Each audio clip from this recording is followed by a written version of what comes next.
হাসরের ময়দানটা এমন একটি পরিস্থিতি কায়েম হবে, সমস্ত মানুষকে আল্লাহ পাক রব্বুল আলামিন হাজির করবেন। সেদিন এমন কোনো বিষয় থাকবে না যা গোপন, যা আমরা লুকিয়ে রেখে করি না কেন, চাই সেটা ইবাদত হোক, চাই সেই অন্যায় কাজ হোক না কেন, কোনো কিছুই সেদিন গোপন থাকবে না। আল্লাহ পাক রব্বুল আলামিন বলেন, ইয়াউমা ইদিন তুরাবুনা লা তাখফা মিনকুম খাফিয়া। হাসরের ময়দানে তোমাদেরকে উপস্থিত করা হবে, এমত অবস্থায় তোমাদের এমন কোনো বিষয় থাকবে না যে বিষয়টা গোপন, চাই সেটা নেকির কাজ হোক না কেন, চাই সেটা অন্যায় কাজ হোক না কেন, কোনো অন্যায় কাজও সেদিন গোপন থাকবে না এবং কোনো নেকির কাজও সেদিন গোপন থাকবে না। সেদিন তো সেই ব্যক্তি কামিয়াব। কামিয়াবী ব্যক্তির সম্পর্কে আল্লাহ পাক বলেন, কামিয়াব সেদিন কে হবে? কামিয়াব তো সেদিন সে ব্যক্তি হবে, ফাআম্মা মান উতিয়া কিতাবাহু বিয়ামিনি, যে ব্যক্তি সেদিন ডান হাতের মধ্যে আমলনামা পেয়ে যাবে, সে ব্যক্তি হবে সেদিন সফল কাম। সে ব্যক্তি সফল কাম হয়ে যাবে, সে ব্যক্তি একমাত্র কামিয়াবি হয়ে যাবে। সে ব্যক্তি ডেকে ডেকে বলবে, ফায়াকুলু হাউম করাউ কিতাবিয়া। ও হাসরের ময়দানে মানুষগণ, হে আমার আত্মীয় স্বজন, ডেকে ডেকে বলবে, তোমরা পড়ো আমার আমলনামা। আমি আমলনামার ডান হাতের মধ্যে পেয়েছি, তোমরা দেখো তো আমার আমলনামাটা একটু পড়ে দেখো। আমলনামা ডান হাতে পাওয়ার কারণ কি? সে ব্যক্তি নিজেই বলবে, এই যে আল্লাহ পাক রব্বুল আলামিন আমাকে ডান হাতের মধ্যে আমলনামা দিয়েছেন, তার একটি কারণ আছে। এমনি এমনি আমি ডান হাতের মধ্যে আমলনামা পাইনি, বরং আল্লাহ পাক রব্বুল আলামিনের প্রতি, এই হিসাব দিনের প্রতি আমি ভয় রাখতাম, আমি আশঙ্কা করতাম এই হিসাবের সম্মুখীন আমাকে হতে হবে। সুতরাং দুনিয়ার মধ্যে নিজের মন মতো চলা যাবে না, আল্লাহর হুকুম আর রেজামন্দি অনুযায়ী আমাদেরকে চলতে হবে। সে ব্যক্তি বলবে, ইন্নী যানানতু আন্নী মুলাকিন হিসাবিয়া, আমি এই হিসাব দিবসের প্রতি, এই হিসাবের সম্মুখীন আমাকে হতে হবে, এই কারণে হিসাবের সম্মুখীন হতে হবে, এই বিশ্বাস আমার অন্তর মধ্যে আমি প্রতিপালন করেছি, এই বিশ্বাসকে আমি লালন পালন করেছি, যার কারণে আল্লাহ পাক রব্বুল আলামিন আমাকে ডান হাতের মধ্যে আমলনামা দিয়েছে। সে ব্যক্তিকে কোথায় রাখা হবে? ফাহুয়া ফি আইশাতিন রাদিয়া, তার মনোমত জায়গার মধ্যে তাকে রাখা হবে। সেই জায়গাটি কোনটি?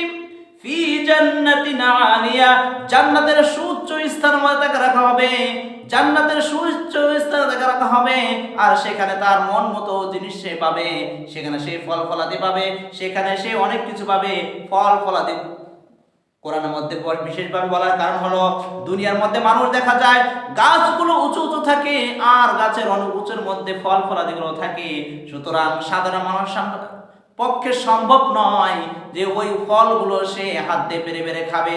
গাছ যদি ছোট হয় সেখান থেকে মানুষ হাত দিয়ে ছিঁড়ে খেতে পারে, কিন্তু গাছ যদি বড় হয় আর সেটা যদি থাকে আরো উপরে, তাহলে তো মানুষের পক্ষে সম্ভব নয় সেই ফলটি হাত দিয়ে ছিঁড়ে খাওয়ার। সেটাকে যে কোনো এক উপায় তাকে পারতে হবে, গাছের উপর উঠতে হবে, এইভাবেই তার ফল ছিঁড়া হয় দুনিয়ার মধ্যে। কিন্তু জান্নাতের মধ্যে এমন নয়, যখন সে জান্নাতের মধ্যে থাকবে তখন ফলগুলা কই থাকবে? সেটা আল্লাহ পাক বলে দেয়, কুতুফুহা দানিয়া, তার নিকটবর্তী থাকবে। সে মনে যখন চাবে তখন সে হাত দিয়ে ছিঁড়ে খেতে পারবে, এমন নিকটবর্তী থাকবে। তার ব্যাপারে বলা হয়, কুলু আশরাবু হানিআম বিমা আসলাফতুম ফিল আইয়ামিল খালিয়া। তাকে বলা হবে, কুলু ওয়াশরাবু হানিআম বিমা কাসাবাত, কুলু ওয়াশরাবু হানিআম। তাকে বলা হবে, তুমি খাও, পান করো। কেমন পান করার কথা বলা হয়েছে? হানিআম, তাকে বলা হয়েছে তোমার তৃপ্তি সহকারে খাও, পান করো। কারণ বিমা আসলাফতুম ফিল আইয়ামিল খালিয়া। অতীত জীবনে তুমি যে নেক কাজগুলো করেছো, সেই নেক কাজের বিনিময়ে আল্লাহ পাক রব্বুল আলামিন তোমাকে জান্নাত দান করেছেন এবং তোমার মর্যাদা বৃদ্ধি করেছেন। এখন তুমি খাও, পান করো, আরামায়েশ করো, নিজের ইচ্ছা মতো পরিতৃপ্তি সহকারে জান্নাতের মধ্যে থাকো আর নিজের ইচ্ছা মতো চলো। কেননা তুমি অতীত জীবনে আল্লাহ তাআলা রেজামন্দ অনুযায়ী জীবন যাপন করেছিলে। আর যে ব্যক্তি আল্লাহ পাকের রেজামন্দ অনুযায়ী, আল্লাহ তাআলার হুকুম অনুযায়ী জীবন যাপন করেনি, তার ব্যাপারে বলা হয় সার আমল নামা তো আর ডান হাতে পাবে না, সে তো পাবে বাম হাতে। আল্লাহ পাক বলেন ওয়া আম্মা মান উতিয়া কিতাবাহু বিশিমালি, আর যে ব্যক্তি তার আমল নামা বাম হাতে দেওয়া হবে, সে ব্যক্তি বলবে ফায়াকুলু ইয়া লাইতানি লাম উতা কিতাবিয়া লাম উতা কিতাবিয়া, হায় হায় আমার যদি আমল নামা না দেওয়া হতো কতই না ভালো হতো। এরকম ভাবে চিৎকার করে বলতে লাগবে আর বলবে আমার যদি আমল নামা না দেওয়া হতো কতই না ভালো হতো। ওয়ালাম আদরি মা হিসাবিয়া, আমার হিসাব সম্পর্কে যদি আমি না জানতাম। এই যে দুনিয়ার মধ্যে পাপাচার করার কারণে সে বলতেছে আমার যদি হিসাব না হতো, আমার হিসাব সম্পর্কে যদি আমি না জানতাম, আমার আমল নামা যদি আমাকে না দেওয়া হতো কতই না ভালো হতো। ইয়া লাইতাহা কানাতিল কাদিয়া, আমার মৃত্যু যদি আমার চূড়ান্ত ফয়সালা হয়ে যেত কতই না ভালো হতো। আমার যদি আমল নামা না দেওয়া হতো, আমাকে যদি আমার হিসাব সম্পর্কে জানা না হতো, আমার মৃত্যু যদি আমার চূড়ান্ত ফয়সালা হয়ে যেত, তাহলে হাসরের ময়দানে আর শত শত কোটি কোটি মানুষের সামনে আমাকে লাঞ্ছনা হতো না। আজকে যারা ডান হাতের মধ্যে আমল নামা পেয়েছে, তারা তো খুশিতে আত্মহারা হয়ে সকলকে বলছে আমার আমল নামাটা পড়ে দেখো, কিন্তু আমি তো বলতে পারতেছি না, কেননা আমি তো দুনিয়ার মধ্যে আল্লাহর রেজামন্দি অনুযায়ী জীবন যাপন করিনি। সে বলবে মা আগনা আন্নি মালিয়া, দুনিয়ার মধ্যে আমার অনেক সম্পদ ছিল, কোটি কোটি মিলিয়ন বিলিয়ন আমার সম্পদ ছিল, কয়েকশো বাড়ির মালিক ছিলাম, কয়েকশো গাড়ির মালিক ছিলাম, হাজার হাজার টনের স্বর্ণের মালিক ছিলাম, এত সম্পদ আমার ছিল, কিন্তু আমার কোনো সম্পদ এই হাসরের ময়দানে আমার কোনো কাজে আসছে না। হালাকা আন্নি সুলতানিয়া, আমি কত পাওয়ারফুল ছিলাম, আমার এক ইশারাতেই পারমাণবিক বোমা মেরে দেশকে দেশ আমি ধ্বংস করে দিয়েছি, শত শত মানুষকে আমি এক নিমিষে ধ্বংস করে দিয়েছি, এত পাওয়ারফুল আমি ছিলাম। কিন্তু এত শত শত পাওয়ার থাকা সত্ত্বেও আমি দুনিয়ার মধ্যে কত পাওয়ার ছিল, কিন্তু এই পাওয়ার তো আজকে হাসরের ময়দানে আমার কোনো উপকার আসছে না, আমার সমস্ত ক্ষমতাগুলো বিলুপ্ত হয়ে গেছে। এই কথা যখন সে বলবে, রব্বে কারিমের পক্ষ থেকে ঘোষণা আসবে খুযুহু ফাগুল্লু, খুযুহু ফাগুল্লু,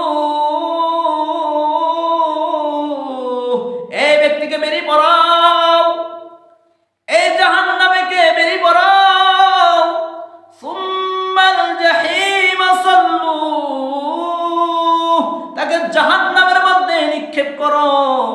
সে তো দুনিয়ার মধ্যে অনেক বাহাদুরি দেখিয়েছে, অনেক মানুষের উপর জুলুম করেছে, অন্যায়ভাবে মানুষের সম্পদ হরণ করেছে, যখন যাকে ইচ্ছা হয় অন্যায়ভাবে অত্যাচার করেছে, তাকে ধরো, তাকে বেরিয়ে পড়াও, তাকে জাহান্নামের মধ্যে নিক্ষেপ করো, তাকে জাহান্নামের মধ্যে নিক্ষেপ করো। আজকে এত ক্ষমতা কোথায় যাবে সেদিন? রব্বে কারিম বলবে সুম্মা ফি সিলসিলাতিন যারউহা সাবউনা যিরাআন ফাসলুকু,